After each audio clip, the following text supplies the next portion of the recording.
结婚后1年，我怀孕了，老公把我宠成了小公主，公公婆婆更直言我是邻家的大功臣。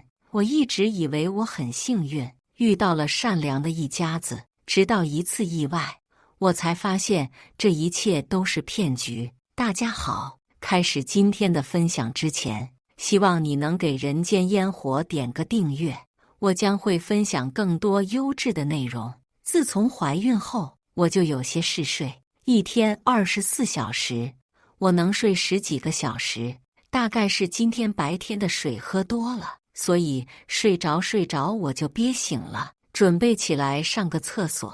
可是打开灯后，却发现本该在床上睡觉的林深不在。我试着喊了几声，屋里也没动静。我看了下手机，已经半夜1点多了。林深他去哪里了呢？虽然有些奇怪，但我也没多想。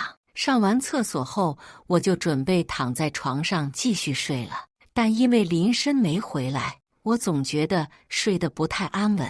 直到后半夜，我睡得迷迷糊糊，突然感觉床陷下去了一块，同时鼻尖萦绕着一股水蜜桃的甜味。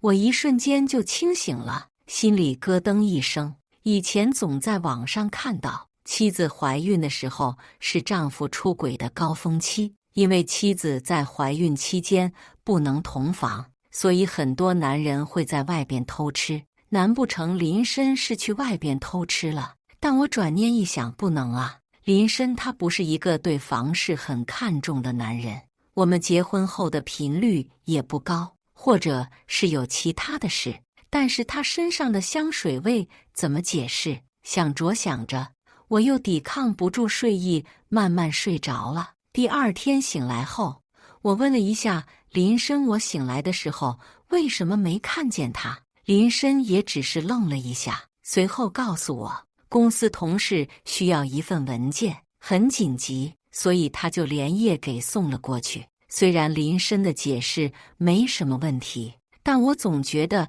有些心神不宁，我就长了个心眼，发现林深最近确实有些奇怪。比如他最近回来的越来越晚，每次回来后在卫生间待的时间越来越长。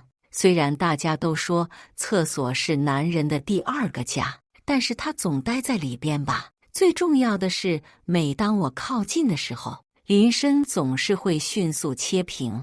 结合上一次的事，我觉得这里边肯定是有猫腻。于是趁着林深一次洗澡没带手机的时候，我偷偷查看了一番，却什么都没发现。难不成是我误会他了？但我总觉得有什么不对。直到有一天，林深告诉我要加班，等他回来后，我在他身上又闻到了那股水蜜桃的味道。虽然很浅，像是已经洗过了，但我的嗅觉天生敏感，所以还是闻到了。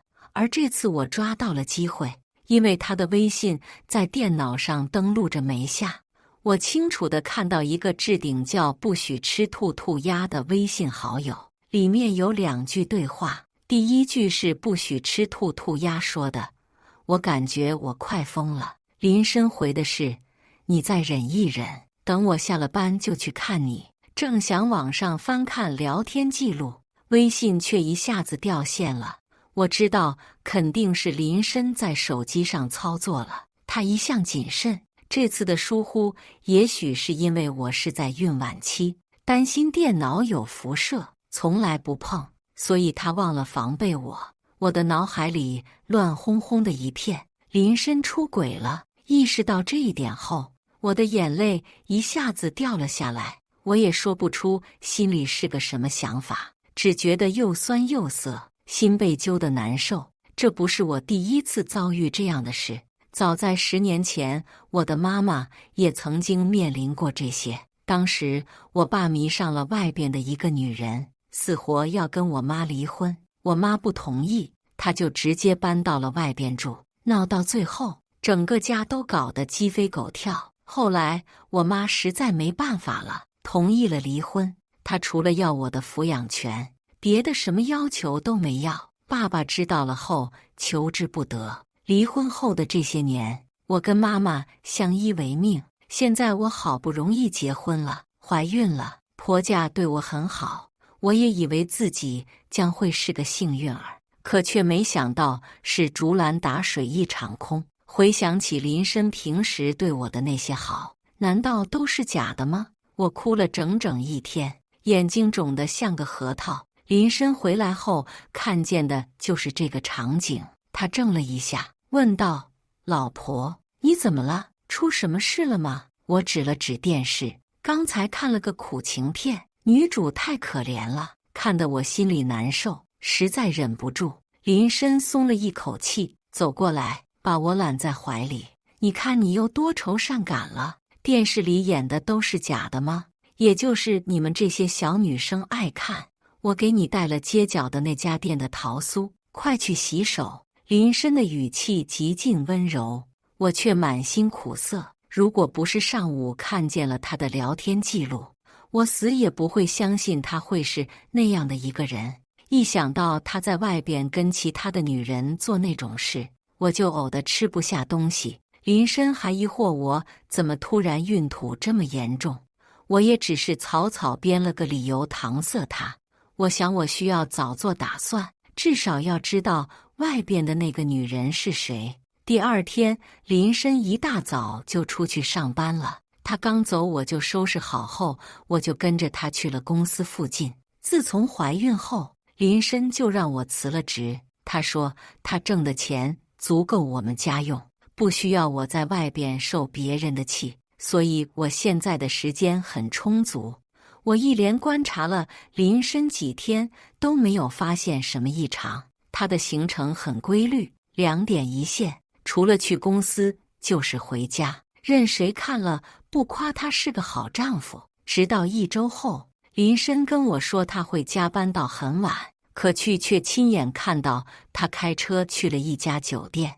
我在酒店附近等了好久好久，等到我几乎一点耐性都没有的时候，林深出来了，他身边还跟着一个穿着长裙的女人。女人很瘦很白，戴着一个帽子，她的胳膊挽着林深，2个人看起来很是亲密。一阵风吹来，女人的头发乱了，林深还温柔地把女人的碎发别到耳朵后边，那体贴的模样不禁让我浑身颤抖。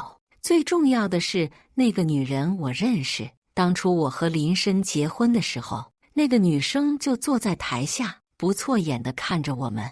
我当时还觉得那个女生很奇怪，还问过她。林深说那人叫李心妍，是他的大学同学，是一个作家，情感比较丰富，所以看到我们的幸福才会有感而发。我当时还很高兴地给他敬了一杯酒，他喝完后就哭了，说是希望我们以后可以幸福。现在看来，他哭不是因为祝福我，而是因为我跟林深结婚。林深的朋友我大多不认识，他也从未带我去参加过朋友的聚会，所以想要从他身边的朋友打听是不太可能了。我用小号从林深的朋友口中打听到了他的笔名，在网上搜索相关信息。出乎意料的是，他在网上的信息还挺多的，还是一个在圈内比较出名的网文作者。他一共有5本书，我看了一下，基本都是娇妻文学。他的文笔很细腻。最近的一本书叫《青春痕迹》，我打开看了看，是讲的大学校园内的一对年轻男女的恋爱故事。在他的书中，女主是一个心思敏感细腻的小说家，男主出身一个传统家庭，父母都是公务员，这和林深的家庭情况一模一样。女生和男生大学毕业后，因为男方父母的反对没在一起。他在书中说，虽然2人没在一起，但是心中依然都有对方。后来男方结婚了，但结婚后没多久，妻子就难产去世，留下了一个孩子。2个人又因为种种原因走到了一起。不知怎地，我总觉得这个故事写的就是李心妍和林深的故事。我的定位应该就是那个早逝的林太太。想到这个，我心里就恶心到不行，把自己塑造的这么白莲花，我在里边却是个横刀夺爱的恶毒女配，最后还因为难产去世了，想想都觉得离谱。顺着小说中的书友群，我顺藤摸瓜，终于发现了李心妍的小号。在这个小号里记录了很多东西。第一条信息已经是几年前了，她说她的男朋友对她很好，他们同居后，他从来没让她做过任何家务，没吃过带皮的水果，递过来的水永远都是打开的，她想去哪里就去哪里。她男朋友永远支持她，理解她。第二条信息，她说他们分手了，因为她身体不好，是个病秧子，还有先天性的心脏病，生不了宝宝。但是男朋友的家庭很传统，而且还是家里的独苗，3代单传。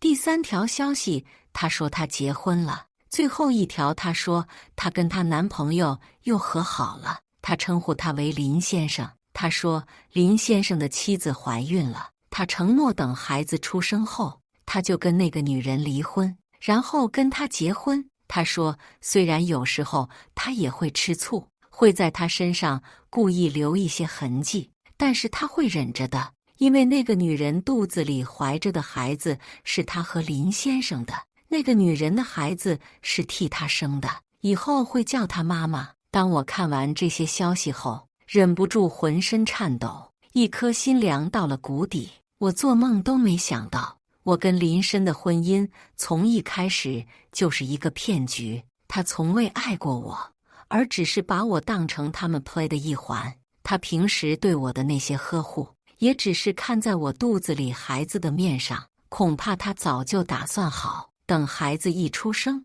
就找理由跟我离婚，然后带着我的孩子跟他的白月光结婚。一想到这里，我的牙都要咬碎了。我以为林深是把我从深渊中拉出来的那个人，我爱他，他说什么我都愿意听。现在想想，也许我跟林深相识就是一场阴谋。那时候我跟林深在同一个公司，我是他带的实习生。因为从小家庭条件不好，我总是没有底气，就连工作中被人欺负，我都不敢反抗。是林深一直在帮我。后来时间长了，我慢慢喜欢上了他，后来他就跟我表白了，很快我们就结婚了。也许从那个时候开始，我就是林深的猎物了吧。毕竟我只是个从农村过来的怯懦女孩，受到不公平待遇也不敢说出口。没有人比我更适合做工具人了。但是兔子急了也会咬人的，泥人也有3分火气。难道我就是好欺负的吗？可能他不知道背叛我和妈妈的爸爸现在跟第三者过得有多惨。我从来就不是一个善良的人，这辈子最恨的就是背叛。因为猛地一下子知道了太多东西，我一下子病倒了，高烧39度，怎么会突然发烧呢？林深急得团团转，那面上的担心，如果不是我早就看清楚了他的真面目，恐怕就又被他骗了。我哑着嗓子跟他说：“去给我拿点药吧。”林深很难为情：“宝宝，孕妇不能吃药，会对孩子不好的。”果然，他只关心我肚子里的孩子。我闭了眼睛，不再多说什么。倒是林深怕我真的烧坏了，一直拿酒给我擦身体，直到第2天，我的烧才退下来。林深也守了一夜。大大的黑眼圈把他衬托得格外憔悴，他的声音有些嘶哑：“太好了，昭昭，你终于好了。刚才朋友给我打电话，我先出去一趟，一会就回来。你先好好休息休息，等我回来后给你带好吃的。”我冷眼看着林深去洗了个澡，又把自己收拾干净，开车出去了。与此同时，我看见李心妍在小号上抱怨，为什么怀孕的女人是这么多，事事都要男人陪着，霸占她的男朋友。她说她的男朋友陪了那女人1夜，作为补偿，今天白天就应该陪着她，这才公平。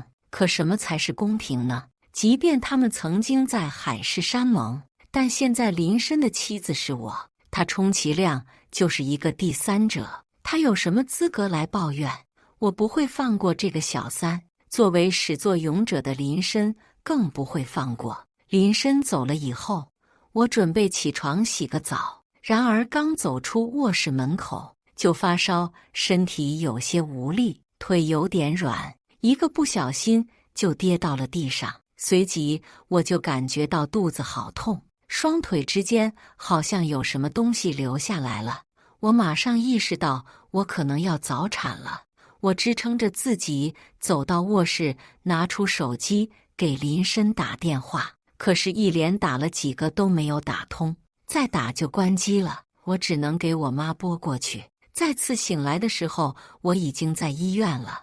我生下了一对双胞胎，男孩是哥哥，女孩是妹妹。因为是早产，孩子身体有些弱，都在保温箱里。这个时候，林深和公婆也已经赶到医院了。林深像是一个做错事的孩子，一直低着头在给我妈说好话。因为我的突发状况，我妈对林深的缺席一直耿耿于怀。她觉得林深不该在我的孕晚期发了一夜烧的情况下留我一个人在家里，就算当时有特别重要的事不得不出门，那也不能不接电话呀。如果当时他没有赶过来的话，也许就是一尸两命了。公婆自然知道这件事是林深理亏，也骂了他半天。林深估计也知道自己错了，所以一直耷拉着脑袋。他想上前跟我道歉，我直接把头转过去，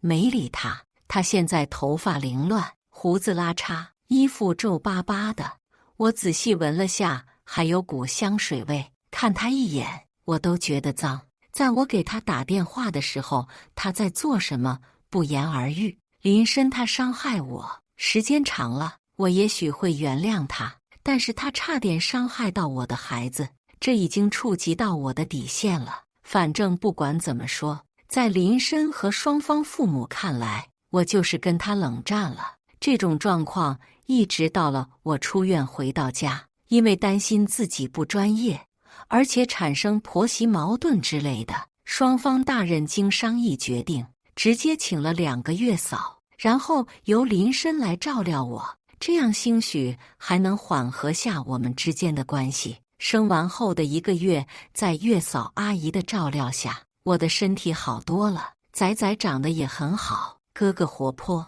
妹妹文静，2个宝宝都胖嘟嘟的。为了感谢月嫂阿姨，我特地给她发了一个大红包。在这段时间里，林深特别卖力，初为人父，他恨不得一天24小时守在孩子身边，每天哄着还没满月的孩子叫他爸爸。每当看到这个画面的时候，我的心里都特别酸涩。如果林深不出轨，那我们的生活应该多幸福呀！但我也知道，我可不能被表象蒙蔽了。毕竟那对狗男女可是随时想把我踢出局呢。我得趁着这个时间好好养养身体，筹谋下之后应该怎么做。自从宝宝满月后，林深的一些朋友就偶尔过来看望，这些我都不排斥，毕竟人家也是带着祝福来的。直到有一天，李心妍来了，她笑靥如花，手上还带着几个包装袋，据她说是给宝宝们的见面礼。看起来她来的时候完全没告诉林深，因为自从看见她的那一刻，我清楚地感觉到她的整个身体都僵硬了。有好戏看喽，老公，你快把人家手上提的水果拿过来呀，多沉啊！我娇嗔一声，挽住林深的胳膊，用我自己都恶心的极其发腻的语气。李心妍听了后，脸色僵了一下，但她马上调整过来了，只酸酸地说了句：“你们感情真好啊，真是令人羡慕。”语毕后，她的眼神似有似无地瞟了一眼林深，林深的脸更僵了，同手同脚地走到卧室，2个人眉目传情的样子，就怕我看不出他们的奸情。李心妍看着似乎确实挺喜欢孩子的，也是他现在估计是想着以后直接可以无痛当妈。现在看着我的孩子，估计早就当成他的了吧。听见我女儿的名字叫珍珍，他还有些不赞同的开口说，他觉得这个名字太普通了，没有一点新意。我翻了个白眼，他有什么资格管呢？李心妍一直在很亢奋的状态。过了一会，他突然说了一句：“试管婴儿就是好啊，一下子就儿女双全了，不用受两遍罪。”关注我，每天更新精彩内容。我愕然，谁说我们是试管婴儿啊？这谁传我们的谣言啊？我们可是自然受孕啊！李心妍呆住了，林深也呆住了，气氛变得奇怪起来，脑海中似乎有什么东西破茧而出。我忽然想起来，我跟林深结婚后很长一段时间没有怀孕，当时林深还带我去一家他朋友开的私立医院做过检查，当时医生建议我们做试管婴儿。林深也催促过我好几次，但我觉得自己身体没有问题，所以拒绝了。后来我坚持自己调养身体，终于怀孕了。所以也许当时我听信的林深的劝说，也许我就会沦为他们的代孕妈妈。李心妍的卵子会悄无声息地进入到我的身体里，因此李心妍才会在她的小号上说我生下的是她和林深的孩子。原来如此，原来他们比我想象中更加丧心病狂。我们三个人说不出谁的脸色更难看，是一直生活在谎言中的我，是刚知道真相的李心妍，还是两头骗的林深？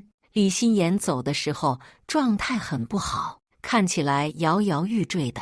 她本来就生得瘦弱，再加上刚受到了打击，颇有些楚楚动人的感觉。林深眼睛里的心疼都要溢出来了，我咬紧了牙关，拼命地忍住我心中的恨意。下楼的时候，李心妍差点摔倒了，林深直接上前一步扶住了。你小心点。我冷眼看着两人，在后边凉凉开口：下个周三，我们家宝宝的满月宴，心妍小姐可一定要参加呀。李心妍转身：我一定会来的。她的眼睛是标准的桃花眼，水波深蓝，桃花灿烂，因为她的个人气质透着一股倔强的味道。当夜，林深就找了个理由出去了。保姆阿姨有些欲言又止，最后还是隐晦地提点了几句。是啊，就连外人都看出来了，何况我这个当事人，他们就这么明晃晃的在我的眼皮子底下，是不是有点太欺负人了？当晚我在看李心妍的社交软件时，发现她又更新了。她跟她的林先生爆发了有史以来最大的一次争吵，因为他竟然一直在欺骗她。他以为那个女人肚子里怀的是他的孩子，可是现在才知道林深一直在骗他，那个孩子是我和林深的。他很难受，感觉被全世界背叛了等等。我看了后只想骂他一句傻叉，现在还装白莲花。你做亏心事的时候有没有考虑过别人？外表再好看，只要做了这种事，也是金玉其外，败絮其中。林深回来的时候表情很臭，他把自己关在卫生间待了很久，出来后身上有着浓烈的烟味，看样子确实情绪挺低落的。我假装什么都不知道，直接把他赶去了侧卧，免得影响我的仔仔。后来林深房间的灯亮了大半夜，我也全当不知情。很快就到了孩子的满月宴，仔仔的满月宴办得很隆重，公公婆婆把可以邀请上的人都邀请上了，包括林深那边的亲戚们、朋友、同事，当然也包括李心妍。她早早的就来了，坐在林深朋友的那张桌子上，满脸失落，衬得人更加娇弱。我想不到她真的来了。林深看见李心妍以后也吃了一惊，看样子他也挺意外的。他的眼神往李心妍那里瞟了好几眼，但李心妍就是不看他，看得出来他们两个在闹别扭，所以也许李心言是故意来的。我也搞不懂这对狗男女的想法。总之，渣男贱女的做法总是很令人难以理解。但我庆幸他能来，要不我下边的戏还真的唱不下去。值得一提的是，公公婆婆好像对于看见李心言还挺惊讶的，特别是公公，脸色瞬间沉了下来。我想，这里边兴许还有些我不知道的故事。宴席最高潮的时候，主持人 cue 我讲一下作为新手妈妈的心得。我接过话筒，讲了一下作为孕妈妈的艰辛，以及初为人母的激动。然后话锋一转，说想给大家看几样东西。屏幕突然亮了，所有人的目光都被吸引了。屏幕上放的是林深和李心言的照片，他们在街角牵手的、接吻的照片，两人深情对视的照片。李心言放在社交软件上的床照，虽然已经打了码，但是仍然可以清晰认出是林深的照片。还有李心言的社交软件，我特意重点标出了，他们想让我做代孕妈妈，想等我生出孩子后就离婚的字眼。放出那天李心言来我家时，他和林深在卫生间的对话录音。为什么你一直在骗我？你爱上他了吗？不，心言，我爱的只有你。我跟他在一起都是因为孩子，你要相信我。等孩子断奶后，我一定会跟他离婚的。到时候我们结婚，永远的在一起。所有人都被惊在了原地，包括林深的爸爸妈妈以及李心言。他似乎没有意识到我已经察觉到他们的奸情，更不知道我会选择在今天在所有人面前公布这些。他像是一只小兔子，惊慌失措地站起身，扯掉了桌子上的盘子，吸引了全场所有人的目光。我妈是第一个反应过来的，她冲过去，一个巴掌甩在林深的脸上，林深的脸直接被打偏了。我妈又冲过去打李心言，林深冲过去护着李心言，李心言在林深的怀抱里无助哭泣，现场乱作一团。但不管怎么样，林深和李心言的脸面都丢尽了。以后不管他们是否在一起，我要让他们永远生活在流言蜚语中，一辈子别想抬起头做人。宝宝的满月酒最终变成了一场闹剧。在这场闹剧中，最生气的是林深的爸妈。我现在才知道，原来公婆当时不同意林深跟李心言的事，一是因为李心言的身体确实弱，生不了孩子，公婆都是传统的人，所以他们接受不了3代单传的林深断后。另外一方面是因为当初林深把李心言带回家的时候，公婆托人打听过李心言的身世。李心言是个私生女，她的母亲是小三，这种事对于看重名声的公婆来说是无法容忍的，所以他们绝对不会同意李心言进这个家门。公公铁青着脸，你马上跟那个女人断了，以后不许再跟她见面。林深梗着脖子，爸，心言不是别的女人，她是我最爱的人。林深他妈冲过去又是一巴掌，你这是要把我们气死啊！林深还是不屈服，并且表示反正现在也有孩子了，也不用担心林家断后了，以后他就搬出去跟李心言在一起过。婆婆问满脸痛惜，质问林深，你就为了外边的那个女人就要抛妻弃子？林深，我们是怎么教育你的？你看看陈昭，她才是你的妻子，她刚生下你的孩子1个多月，你以后让她怎么办？林深用充满歉意的眼神看了我一眼，但也仅仅只有一眼。下一秒他就变得更决绝。陈昭，我知道对不起你，但我跟心言是真心相爱的，孩子你可以带走，如果你不想带走，我和心言会好好照顾他们，并且表示如果我把孩子留下的话，他会给我100万。外加一套房子之类的。如果带走的话，他也会给我50万，以及我们现在住的这套房子。其实我有认真的思考过，现在我跟林深也过不成了，最终的结果无非也就是离婚。我想要的不就是多分点钱吗？不然我拿什么来养活我的孩子？但我也不知道现在不是说这个话的时候，所以我保持沉默，没有吭声。但公公显然并不赞同这个做法，并表示如果林深要跟李心妍在一起，除非是他死了。林深崩溃地扯着自己的头发，公婆说林深归说林深，但是林深毕竟是他们的亲儿子，谁进谁输还是分得清的。他们骂完林深，就把矛头对准了我，说今天做的欠考虑了，即便林深有什么不对，关起门来自然有他们做主，我千不该万不该把这事捅到外面去，这让外边的人怎么看？我还没说话，我妈一下子急了，她的火气已经憋了1天了，直接对着林深的爸妈开炮了。你们只顾着自己儿子，什么时候考虑过我女儿？我女儿被你们欺负到这个份上了，你们不让她发泄一下，是想把她逼疯吗？我把女儿养这么大，不是为了让人糟践她的。我们家是人少，但是我们昭昭也不是好欺负的。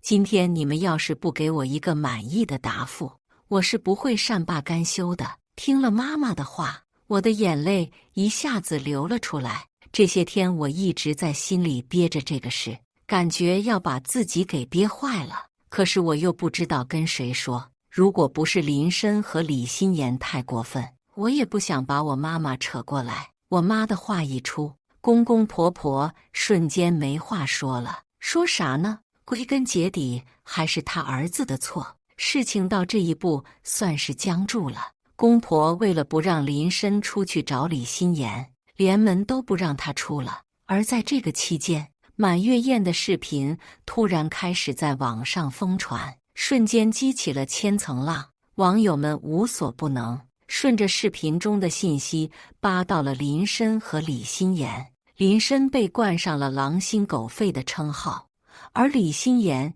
因为之前本来就在网上小有名气，所以网友的箭头更多的是对准她。网友纷纷骂她是最会伪装的白莲花作家，说她表面上看起来柔柔弱弱，其实骨子里最恶毒了，就是个绿茶婊。他们还扒出了李心妍的她母亲是小三这回事，说她是上梁不正下梁歪，总是一家人都是极品奇葩之类的。因为女人天生共情能力比较强，她想要偷换卵子的这种行为更是激怒了很多孕妈妈，于是开始有人往她的家里寄一些不明物。这件事发酵得很快，而且出乎了我的意料。虽然我的初衷确实是想让林深跟李心妍抬不起头做人，但倒是没想放到网上让人来网暴他们。但不管怎么说，一切都是恶有恶报吧。林深的一家最近也因为这些弄得焦头烂额，特别是林深也收到过一些不好的东西，有几次他都要忍不住暴走了，但最终还是被公婆拦了下来。林深把一切都归于到我身上，你为什么要这么做？你难道不知道流言会害死人的？即便我以前确实是有想法让你做代孕，可是后来不是没做吗？自从结婚后，我哪点对你不好了？你为什么要这么害我，这么害心妍？看着他青筋暴起的样子，我总觉得特别陌生。从我认识他以来，即便他是有演戏的成分，但都是温温柔柔的。这是我第一次看见他发怒的样子。虽然我一再表示事情并不是我做的，但林深就是不信。而之前一直站在我这边的林深爸妈，也因为最近不堪其扰，对我的态度差了很多。他们都觉得一切都是我害的，可是明明我也是受害者呀。还好我妈是一直站在我身边的，不然我恐怕也会崩溃。事情变得越来越不受控了。李心妍自杀了，知道这个消息后的林深，衣服没穿好就跑了出去。当然，李心妍没死成，他刚爬上18层，站了没一会，林深就到了。他看见林深后，立马就下来了。他哭着冲进了林深的怀里，说他只有林深一个人了，如果林深再不要他，他就真活不成了。林深用衣服包着李心妍，一步一步地往远处走去。刚赶上现场的我，总觉得他们是苦情戏的男女主，而我就是拆散他们的恶毒女配。在这一刻，我觉得我跟李心妍小说中的某个形象重合了，就挺没意思的。既然他们这么相爱，那我就放他们自由。一开始我想要很多很多的爱，但现在我想要很多很多的钱。回去后，我就同意了林深离婚，孩子归我，房子归我。林深连夜拟好了离婚协议书，火速搬出了我们住的房子。本来我们是打算瞒着公婆的，但是因为需要户口本，而林深的户口本在他爸妈那里，所以林深的爸妈也知道了，他们坚决不同意离婚。对此我也没什么好的办法，只能让林深搞定他父母，再来找我签字。等回家后，我就开始忙着自己的生活了。这段时间发生了太多太多的事了，崽崽们一直是保姆阿姨带着的。我发现我忽略孩子太多了，做了妈妈才知道，什么都想给孩子最好的。有时候看着我的崽崽，我都在想，我跟林深扯皮的那些时间，还不如陪我的孩子呢。反正只要有钱，有没有男人又如何？我只能寄希望于林深，希望他能早日搞定他爸妈吧。没有了乱七八糟人的打扰，我每天都过得很是惬意。看着孩子一点点的长大，确实是一件幸福的事。一直到这天的下午，婆婆突然哭着打来电话说公公住院了。我把孩子交给我妈和保姆阿姨后，赶到医院后才知道公公被林深气得心梗了。原来这些日子林深一直在跟公公抗争，奈何公公一直不松口。今天白天，林深听从李心妍的建议，直接带着李心妍上门了。本来公公看见他后就脸色不好看了，但李心妍还是一直想说服公公，最后实在没办法了。他说如果他们不同意的话，他就会直接带着林深出走，以后就让公婆当作没生过这个儿子。林深从小到大一直是公婆的骄傲，他小时候学习好，长大后工作也好，人也懂事温和。跟李心妍认识扯在一起以前，他一直是公婆眼中最完美的儿子。公公觉得是李心妍蛊惑了林深，所以想要拿拐杖去打李心妍。林深去护着的时候，不小心推了一下公公，公公倒在了地上，然后就开始喘不过气来。然后大家就赶紧把公公送到了医院，顺便再给我打电话。我来的时候，公公已经在做手术了，但是很遗憾，手术没有成功。婆婆几乎要崩溃了，几度哭死过去。我在一旁看着，心里也很难受。虽然公公平时有些严厉，但是扪心自问，对我其实也挺好的。知道我怀孕后，她和婆婆经常去乡下买土鸡，给我寄过来。林深跪在地上痛哭不已，婆婆疯狂地敲打林深，李心妍上前阻拦，却一把被林深推到地上。她怒吼出声：“都是因为你，是你撺掇我回家，是你害死了我爸！”李心妍跌到地上，不可置信地看着林深，似乎不明白为什么林深会突然发火，而且把所有的错都怪到了他身上。这对曾经相爱的人，最终还是成了这样，中间隔了一条人命，他们还可以心安理得的在一起吗？公公走了后，婆婆似乎一夜之间衰老了。她跟公公结婚40多年，老两口一直很恩爱，连斗嘴都很少有。公公没了，最难过的就是她。她有时候会忘记公公已经去世了，满屋子去找。我带她去检查，医生说她得了阿尔兹海默症，这个结果令我很诧异。我只好把她接过来跟我一起住。我不禁叹息一声，看来是公公的死给婆婆的刺激太大了。婆婆时好时坏，有一天她突然清醒了，从房间里出来说要把房子过户给仔仔。她说从林深气死他爸的那一刻，他就当没这个儿子了。既然他要跟那个女人走，他的所有财产一毛都不会留给他。林深听了以后沉默了很久，过了一会我回头的时候，看见他的脸上有泪划过，不知道他是否后悔曾经所做的一切。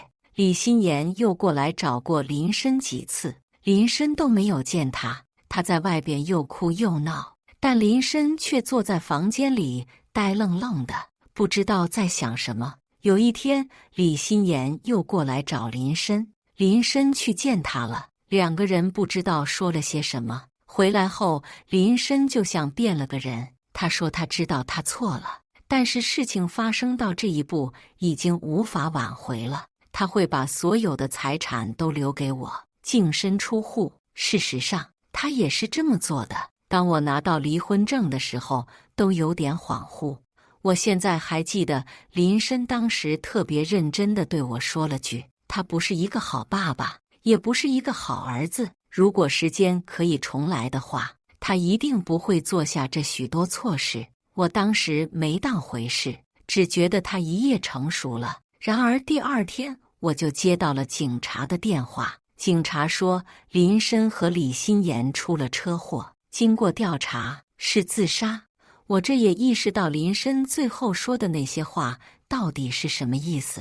也许是父亲的死亡一直叫他生活在痛苦之中，所以他才会选择这样的极端方式结束自己的生命吧。婆婆知道后再一次哭死过去，等醒来的时候，她的病就变得更重了一些，因为要照顾孩子忙不过来，我雇了一个保姆专门照顾她。因为婆婆已经把房子过户到了宝宝名下，而跟林深离婚的时候，她又把所有的家产都给了我，而且她也没有别的亲人了，所以我觉得我也应该承担这个赡养的义务。